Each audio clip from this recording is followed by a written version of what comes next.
Welcome to the Headley Highlight Show's Headley Headspaces.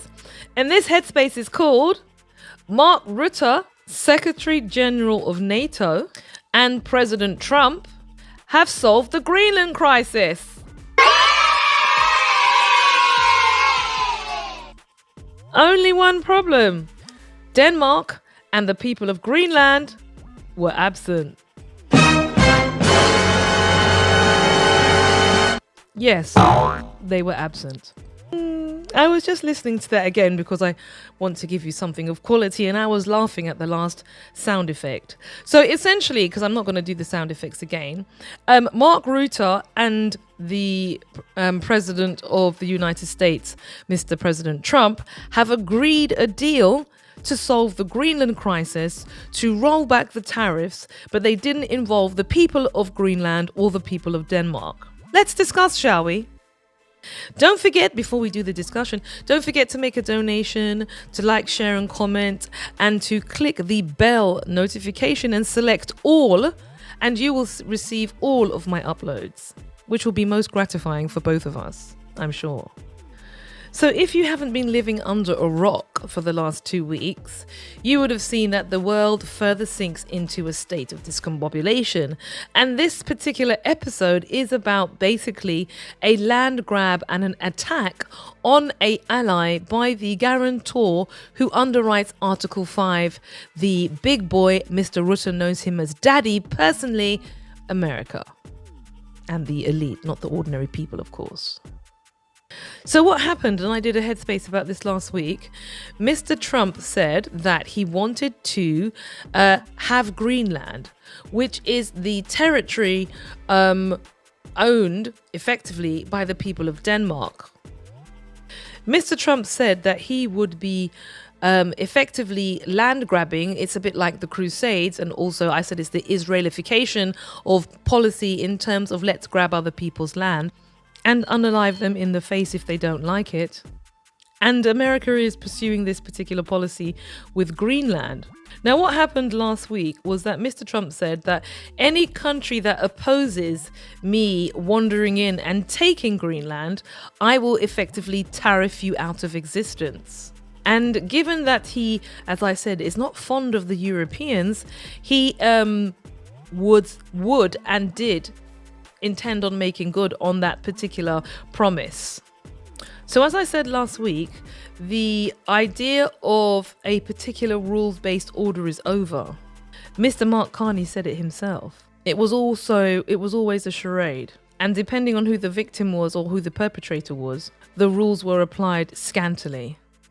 And as a consequence of the new reality, which is that the brutality that everybody else watched be visited on their potential adversaries while they went along to get along, is now turning its ire on them. And this is the example.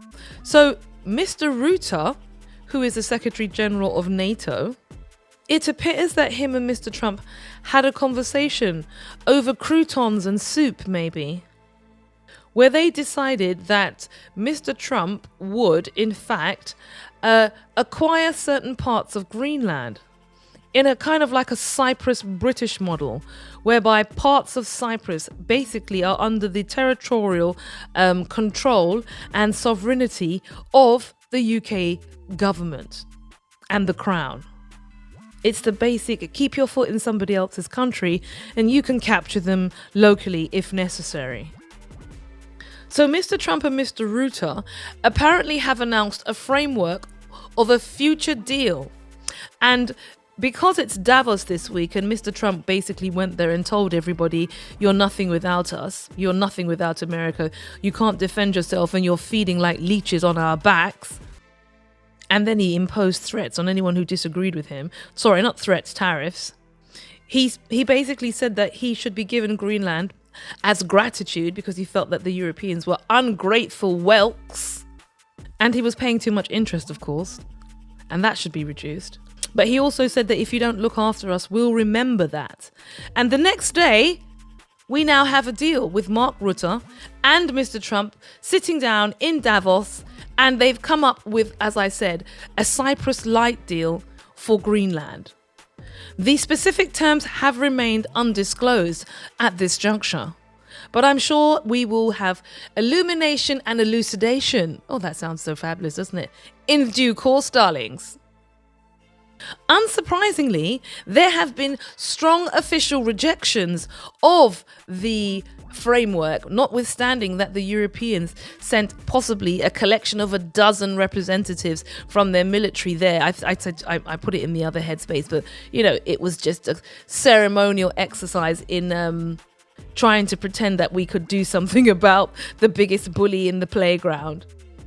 So Denmark's Prime Minister, Mette Frederiksen stated that sovereignty over Greenland is not negotiable and cannot be discussed. I'm sure his mouth was shut proops, as my mum would say, as Israel run roughshod over the Palestinians' sovereignty. Did you have anything to say then? I doubt it. And now it's your turn. Like I said, you're squealing like a piglet on a farm. Greenland's Prime Minister is also squealing like a piglet. Jens Frederik Nelson emphasized that sovereignty and territorial integrity are red lines. Really? Why didn't you, as the Prime Minister of Greenland or as the Prime Minister of Denmark, hold a referendum back in 2019 when Trump first mooted the idea? You didn't do anything. Like I said, the Europeans are blinded by Project Ukraine. Nobody other than the Greenlanders, she kept on saying, have the mandate to make deals about Greenland. Nothing about us without us, I think she posted on X, an extremely important platform for government policy. I'm sure. Unsurprisingly, Mr. Rutte said that Danish sovereignty didn't come up in the discussion with Trump. Just think about that.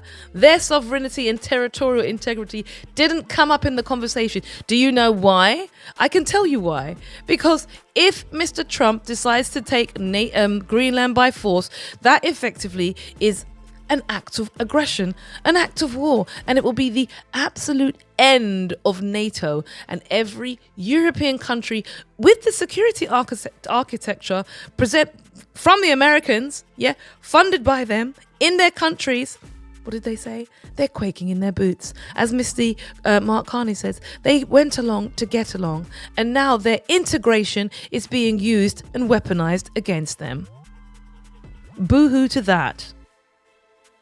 So as I said, there is the potential for the Cyprus model, because in Ankara and Deklia, the British have bases there. They have sovereign territory, and even though Cyprus gained independence in 1960, they operate under a unique legal system which is separate from both the UK and Cyprus, and has been used, these bases have been used for intelligence gathering, including for and by the US. And this is what awaits the future of people in Greenland. Potentially, they could be testing a whole range of new weapons just off their shoreline. Lovely, darlings. This whole exercise has created even more tensions between America and the European ruling political elites. Because this, as I said before, it's a fight between two systems. The system whereby the rules-based order, the international structures, international law, those benefited those who went along to get along. Yeah, in the words of Mark Carney, who knew, like I keep on saying, that international law only was dependent on who was the victim at the time and who was the alleged perpetrator. So they all did that. And they benefited. And now what's happened is this system is being usurped because Trump is no longer working with that. People are calling what he's doing new colonialism. Well, neo-colonialism never ended. It didn't end. It never ended for people of color, for other countries. No, it's just now being visited on you. And you're seeing what other people had to experience. So I have no sympathy, as I keep saying. And Europe is so vacillated that they can't resist anything. They can't resist anything because they're totally integrated. They spent the last 20 years integrating every element of their political, intellectual societies, all with American technology. America could just turn off the whole of Europe's internet. They could just turn it all off. They can turn off all of the gas. Because now, don't forget, we don't get gas anymore from Europe. We don't get it from Nord Stream. It was blown up. So you now have to buy all your gas from America. And what if America is squeezing effectively the Europeans? You know, who knows? They might decide to turn off the electricity in a year's time. And what would Europe do about it? There's nothing that could be done. And this is the reason why it's so important to see that Europe has been captured, completely captured by America's political classes. And they have integrated everything into these systems. And as a consequence of that, those systems are now being weaponized against the Europeans. So every time Trump wants something, do you know what he does? What does Trump Don Corleone do? He basically squeezes the Europeans, and they have got nowhere to go. This is the reason why they are going to capitulate over Greenland. This is the reason. Trump, did you see in this deal there was a question of any money? The Europeans were telling you in all of your newspapers and all of your legacy and, commercial media spaces, oh, it's going to cost so many billions. Trump's going to pay something. There was no conversation of money. None whatsoever. Trump didn't even speak to the people in those countries. He spoke to Mark Rutte, as if Mark Rutte was delegated by the Danes and the people of Greenland to negotiate their future. He had no mandate, but it didn't matter because those rules no longer apply. And the sooner we have that seep into our conscious minds, the more we'll be able to understand the new direction of travel. This framework is going to be deeply contentious and destabilizing, because the people of Denmark have not been consulted. To all intents and purposes, this is illegal. This deal doesn't have any legal basis, because you can't just negotiate to give pieces of land away when in fact you don't even have the mandate from the people who are sitting on that land existing. That sounds very colonial, doesn't it? Doesn't it? Of course it does. Just think about the experience of the whole raft of indigenous people when the Europeans came. This is what happened. Now it's payback. That's all I'm saying. What goes around comes around. Don't be upset. Just as a point of information, the actual legal positions over the transfer of territory are supposed to occur within the legal framework. If you are applying that, depending on who you are, it should work like this. Something called a consensual transfer, a cessation. This would require a treaty between Denmark and the United States, followed by a mandatory referendum in Greenland where the people approve the transfer. So don't forget, like I said, they knew this was coming, the Europeans and the leaders of Denmark and the leaders of the European Union, and they did nothing way back in 2019. Okay, so they should have done this in advance so that they had some kind of legal mandate to wave and say, no, we don't want that. But now, if they want to do it, how are you going to do it retrospectively? In the sense, after the Cyprus deal is being given to you, whether you accept it or not. So that's one option. Consensual transfer, and that would require a cessation and a treaty. Independence is the other route. Greenland has the right to pursue full independence from Denmark, which would transfer sovereignty to the Greenlandic state. This is a political goal for many people in Greenland, but it's not liked by the US, and it will effectively affect the US acquisition, for want of a better word. So this can't work, because if you'd done it in 2019, you would have had more time, because don't forget, he wasn't in power. Hello, people. Talk about thinking ahead. Obviously not. The other one is conquest, which is illegal, which is the threat of force to acquire territory, and is strictly prohibited under international law and the UN Charter. And such an act would be considered aggression and would rupture NATO alliances and also be an act of war. So essentially, those are the legal routes that the US could adopt. But because, like I said, this whole framework is now being burned up in the bin, it's too late for that. And the rest of the world, like Mark Carney says, needs to get used to the rupture. That's what's happened, the rupture. So Mark Rutte and President Trump are going to organize Greenland. He will receive certain chunks of it. And when that deal is done, he doesn't appear to be paying any money for it either.